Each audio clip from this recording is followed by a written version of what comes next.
Have you ever wondered about the battles that happen quietly, far away from cameras? The kind we don't see on the news, but that still shape real people's lives. In Mexico, one of these hidden battles has been growing for years, a silent power struggle inside a major criminal organization. On one side are Los Chapitos, the sons of El Chapo, trying to protect what their father built. On the other side is El Mayo Zambada, a man who has survived in the shadows for decades. They were once close, some even say like family. But what happens when trust breaks? What happens when both sides want control? And how did this old partnership turn into a quiet, dangerous rivalry? Today, we'll break down this story in simple, easy words. Not to glorify anything, but to understand how this hidden conflict affects communities and lives. If you like clear and honest stories like this, make sure to like the video and subscribe to the Narco Files. It helps us keep bringing you important, easy to understand breakdowns of complex events. The rise of two different worlds. To understand this hidden conflict, we first need to know who the two sides are and how they became so different. Who are Los Chapitos? Los Chapitos are the sons of Joaquin El Chapo Guzman, mainly Ovidio, Ivan, Jesus Alfredo, and Joaquin Guzman Lopez. They grew up around power, influence, and responsibility. When their father was captured, a huge spotlight suddenly fell on them. Many people began seeing them as the new generation, a younger group that moved fast, used modern tools, and wasn't afraid to show their presence online. Because of their age and visibility, they became symbols of a new era inside the organization. Who is El Mayo Zambada? El Mayo, whose real name is Ismael Zambada, is the complete opposite. He is older, quiet, and known for staying away from public attention. For more than 4 decades, he avoided prison, something extremely rare in this world.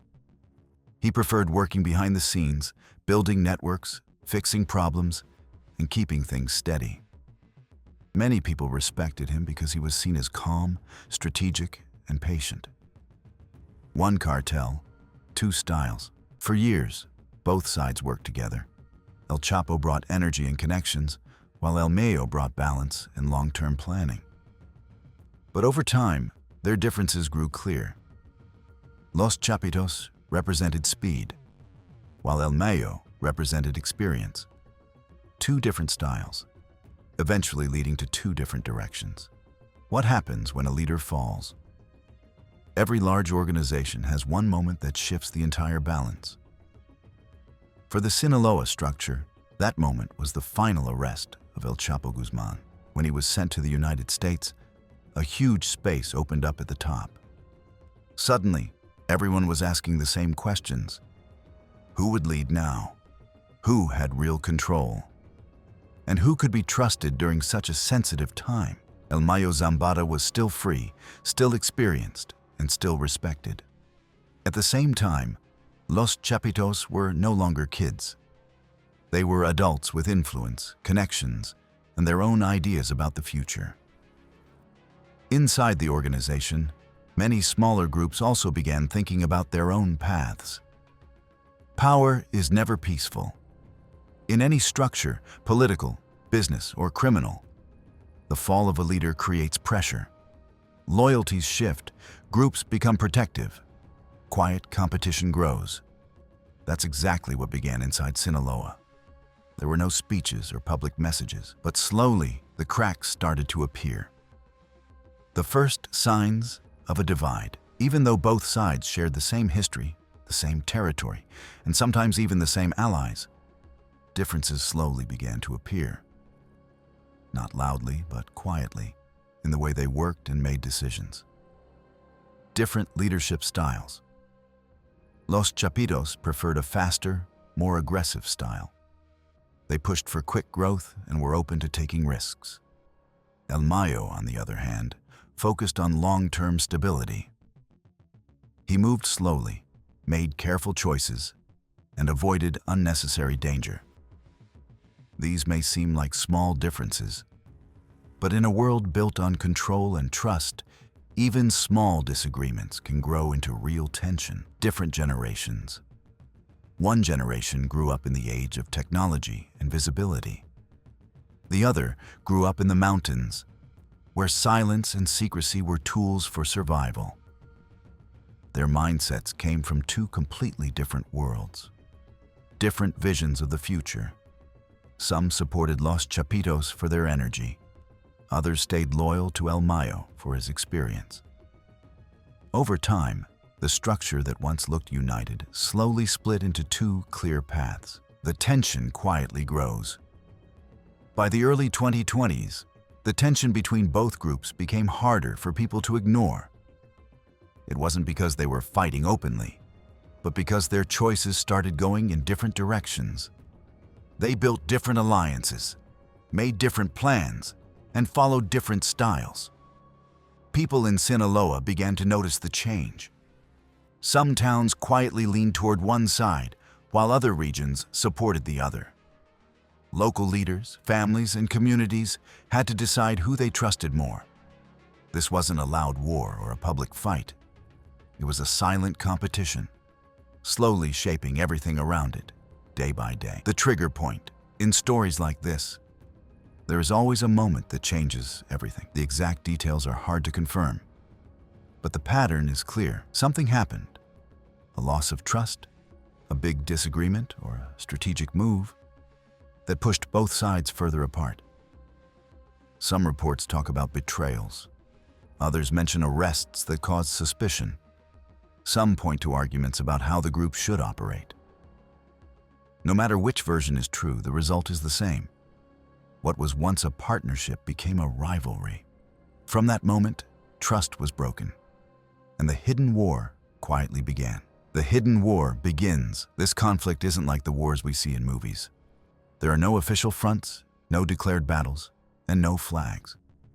Instead, it appears quietly through shifts in alliances, competition for influence, pressure in certain regions, and subtle movements behind the scenes.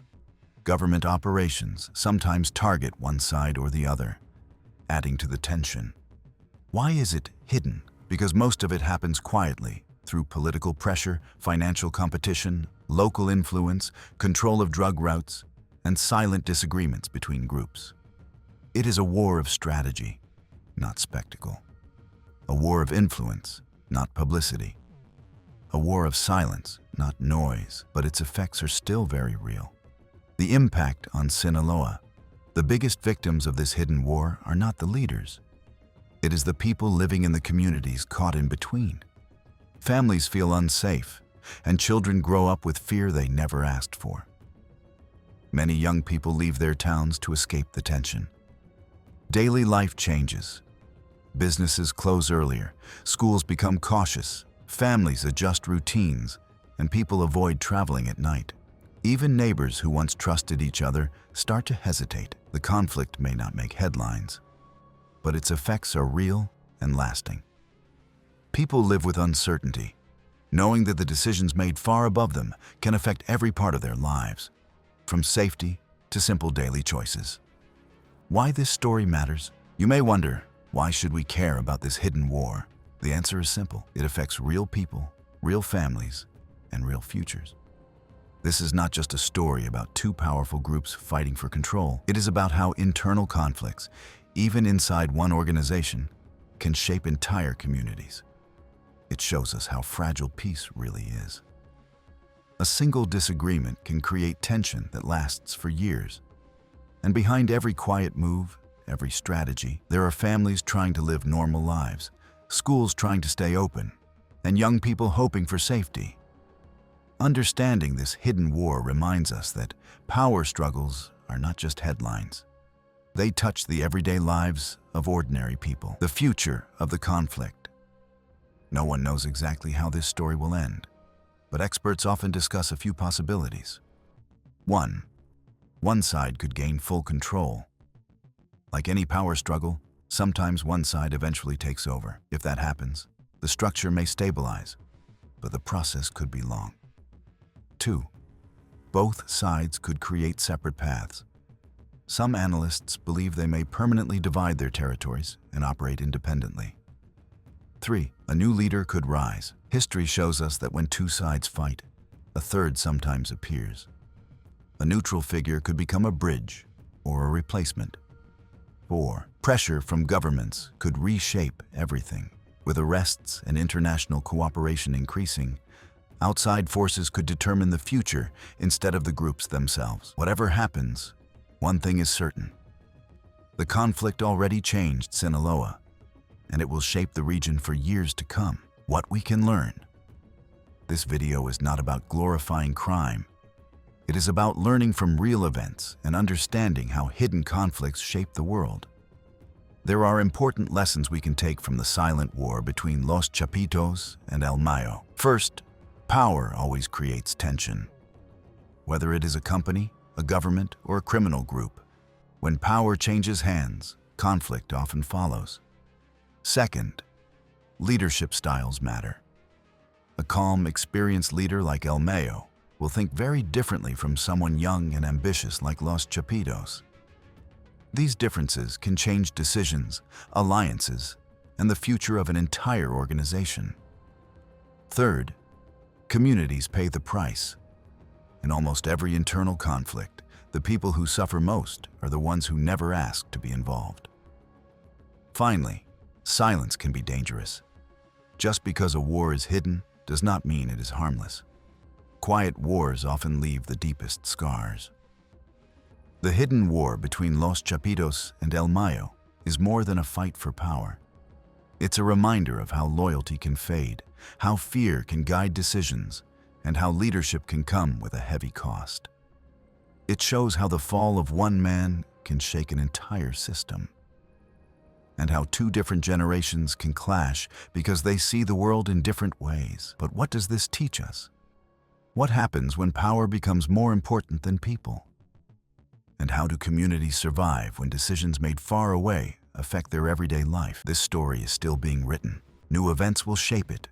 New leaders will appear. New tensions will rise. And the truth is, no one knows how it will end. But one thing is clear. Peace is fragile. Power never lasts forever. And the safety of real people should always matter most. If you want more clear, respectful, and easy-to-understand breakdowns of complex stories like this, make sure to like the video and subscribe to the Narco Files. Your support helps the channel keep growing and brings you more content that informs without glorifying. Thanks for watching, and stay aware.